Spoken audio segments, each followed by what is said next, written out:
everyone! Welcome back to my YouTube channel. So, for today's video, magluluto tayo ng carbonara, pang negosyo natin.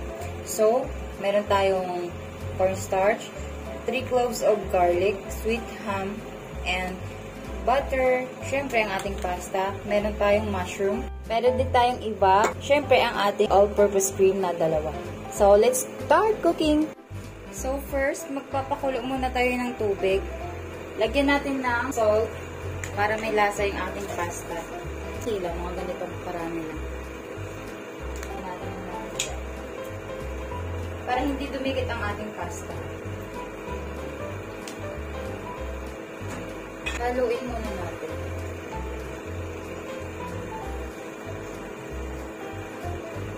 Gamit pala ako dito ng 1 kilo. Kahit anong brand naman, oh. Ilalagay na natin ang ating pasta. So, habang nagpapakulo tayo ng ating pasta, gawin na natin ang ating mixture. Tahin muna natin itong i-chop ang ating sweet ham. So, hindi ko ito uubusin. Magtitira ako dito ng mga 2.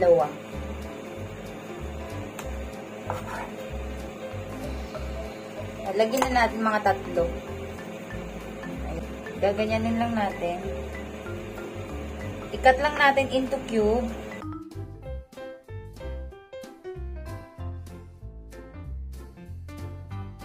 Ito naman, ang 3, i-cut din natin into cubes na maliliit. Pang toppings natin mamaya. Ayan. Kasi aside sa toppings natin na cheese, maglalagay din tayo ng toppings na ham para mas masarap.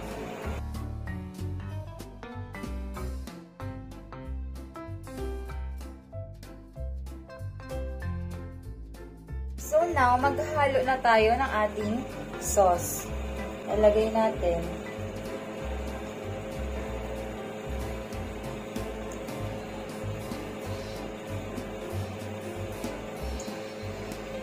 So, hahaluin muna natin. Natin siya.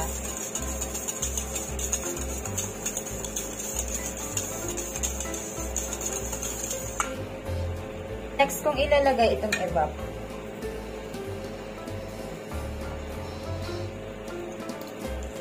Nasa haluin lang.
Ay optional yung